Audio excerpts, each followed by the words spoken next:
বন্ধুরা, আজকে আমি এসেছি তোমাদেরকে রামায়ণ শোনাতে।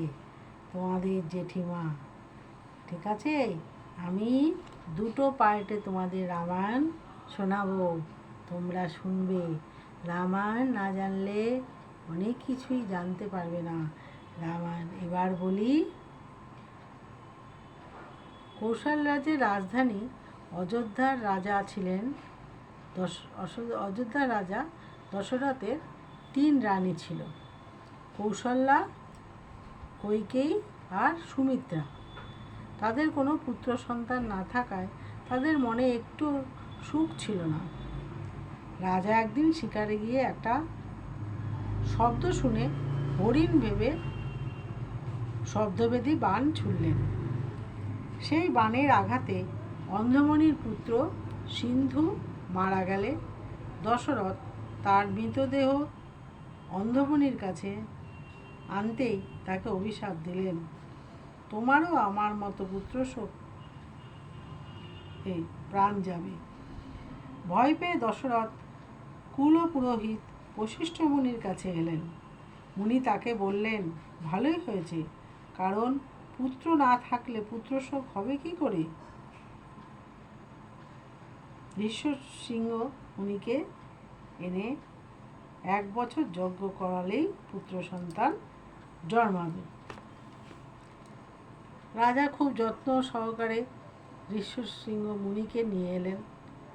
মুনি 1 বছর ধরে যজ্ঞ করলেন। যজ্ঞের শেষে আগুন থেকে এক দিব্য পুরুষ 1 থালা পায়েস নিয়ে এলেন ও দশরথকে বললেন যে এই পায়েস খেলেই রানীরা পুত্র সন্তান লাভ করবেন। রাজা রানীদের সেই পায়েস দিলেন। যথা সময়ে রানীদের পুত্র হলো। কৌশল্যার পুত্রের নাম রাম, কইকেয়ী পুত্রের নাম ভরত, সুমিত্রার 2 পুত্র লক্ষণ আর শত্রুঘ্ন। রাজপুত্ররা ছোটবেলাতেই নানান অস্ত্র বিদ্যায় পারদর্শী হয়ে উঠলেন। একদিন বিশ্বামিত্র মুনি দশরথের কাছে এসে রাম লক্ষণকে নিয়ে যেতে চাইলেন রাক্ষস বধ করার জন্য, কারণ এইসব রাক্ষসরা মুনিদের যজ্ঞ নষ্ট করে দিচ্ছিল। রাজা প্রথমে রাজি না হওয়াতে বিশ্বামিত্র দশরথকে রাজি করিয়ে 2 ভাইকে নিয়ে চললেন। পথে তারকা রাক্ষসী তাদের পথ অবরোধ করলে রাম বজ্রবাণ ছুঁড়ে তাকে মেরে ফেলেন। এরপর মুনিরা সব ঘটা করে যজ্ঞ আরম্ভ করলেন। খবর পেয়ে রাক্ষসেরা যজ্ঞ নষ্ট করতে আসলে রাম লক্ষণ তুমুল যুদ্ধ করে তাদের হারিয়ে দিলেন ও যজ্ঞ নির্বিঘ্নে শেষ হলো। সেখান থেকে রাম লক্ষণ বিশ্বামিত্রের সঙ্গে মিথিলার রাজা জনকের যজ্ঞ দেখার জন্য রওনা হলেন। রাজা জনক বিশ্বামিত্র মুনি ও রাম লক্ষণকে সমাদরে অভ্যর্থনা জানালেন।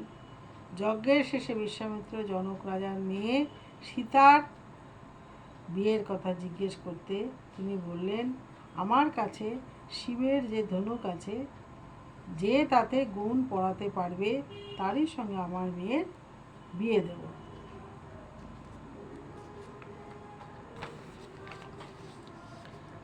নানা দেশের বড় বড় রাজা যে ধনুক অনেক চেষ্টা করেও তুলতে পারলেন না, রাম অনায়াসেই তা গুণ পড়ালেন। দূতের মুখে এইসব খবর পেয়ে দশরথ মিথিলার এসে উপস্থিত হলেন। দশরথ আর জনক রাজা কোলাকুলি করলেন। এরপর শুভ দিনে রামের সঙ্গে সীতা, লক্ষণের সঙ্গে জনকের অপর মেয়ে উর্মিলার ও ভরত ও শত্রুঘ্নর সঙ্গে রাজার ছোট ভাই কুচধ্বজের মেয়ে মান্ডবী ও শ্রুতকীর্তির মেয়ে বিয়ে হলো। যথাসময়ে রাজা দশরথ 4 পুত্র পুত্রবধূদের নিয়ে অযোধ্যার দিকে রওনা হলেন। পথে শিবভক্ত পরশুরাম তাদের পথরোধ করে রামকে বললেন, আমার ধনুকে গুণ পরিয়ে দেখাও তো তুমি কত বড় বীর। রাম সহজেই গুণ পরিয়ে পরশুরামের দর্পচূর্ণ করলেন। এরপর দশরথ পুত্র ও পুত্রবধূদের নিয়ে অযোধ্যায় আসলে ধৃতি, অশোক, সুরাষ্ট্র, ধর্মপাল প্রভৃতি মন্ত্রীরা সহ সকলে পুত্রবধূদের সাদরে অভ্যর্থনা জানালেন। তারপর 4 বধূকে বরণ করে অন্তঃপুরে নিয়ে গেলেন কৌশল্যা, কইকেয়ী ও সুমিত্রা। বৃদ্ধ দশরথ রামকে সিংহাসনে বসিয়ে অবসর নিতে চাইলেন। সকলে আনন্দে তার প্রস্তাব সমর্থন করলেন। দাসী কুজি মন্থরার মুখে এই খবর শুনে কইকেয়ী খুশি হয়ে তার গলায় হার খুলে দিলেন, কিন্তু মন্থরা তা ছুঁড়ে ফেলে দিয়ে রানীকে বোঝালো রাম রাজা হলে তার ও ভরতের দুর্দশার শেষ থাকবে না।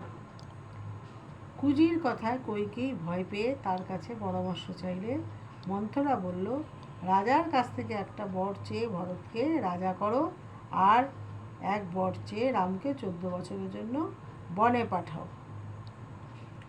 মন্থরার পরামর্শে কইকেয়ী তখন গায়ের গহনা, মূল্যবান কাপড় খুলে ছেঁড়া কাপড় পরে এলো চুলে মাটিতে পড়ে রইলেন।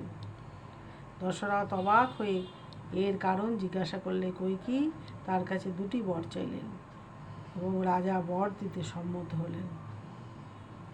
কইকেয়ী কুজির কথা মতো 2টি বরের কথা বললেন। রাজা চমকে উঠলেন এবং অনেক আকুতি মিনতি করলেন, কিন্তু কইকেয়ী একগো।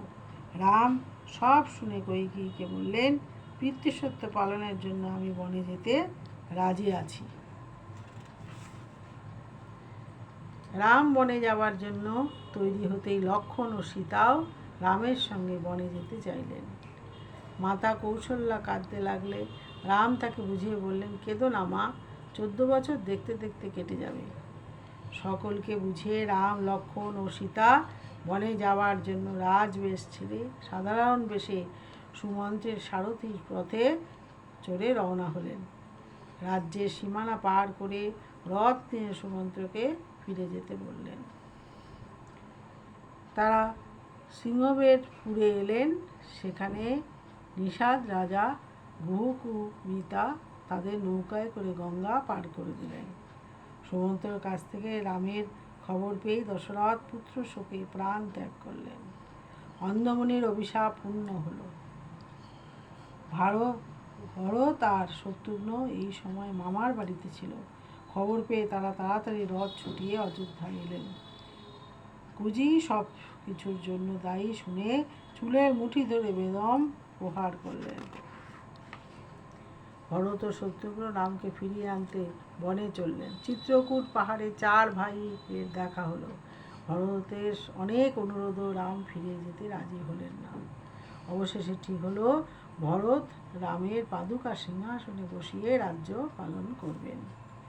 চোখের জলে বুক ভাসিয়ে ভরত রামের পাদুকা মাথায় নিয়ে ফিরে চললেন। ভরত অযোধ্যায় না ফিরে নন্দীগ্রামে নতুন রাজধানী গড়ে তুললেন।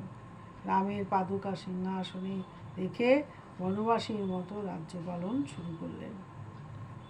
ভরতকে ফেরত পাঠানোর পর রামচন্দ্র, লক্ষ্মণ ও সীতাকে নিয়ে গোদাবরীর তীরে পঞ্চবটি বনে পাতার কুটির বেঁধে বাস করতে লাগলেন। হঠাৎ একদিন রাক্ষসী শূর্পণখা সুন্দরী রাজকন্যার রূপ ধরে এসে রামকে বিয়ে করতে চাইল। রাম আপত্তি জানালে শূর্পণখা লক্ষ্মণের কাছে বিয়ের প্রস্তাব নিয়ে গেল, কিন্তু লক্ষ্মণও রাজি না হলে অপমানিত শূর্পণখা সীতাকে নিজ রূপ ধরে গিলতে গেল। সীতা ভয় পেয়ে চিৎকার করতেই লক্ষ্মণ গিয়ে শূর্পণখার নাক কেটে ফেলল।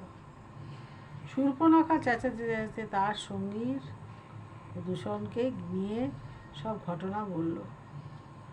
খর ও দূষণ সব শুনে রামের সঙ্গে যুদ্ধ করতে আসলে রাম অনায়াসেই তাদের মেরে ফেলল।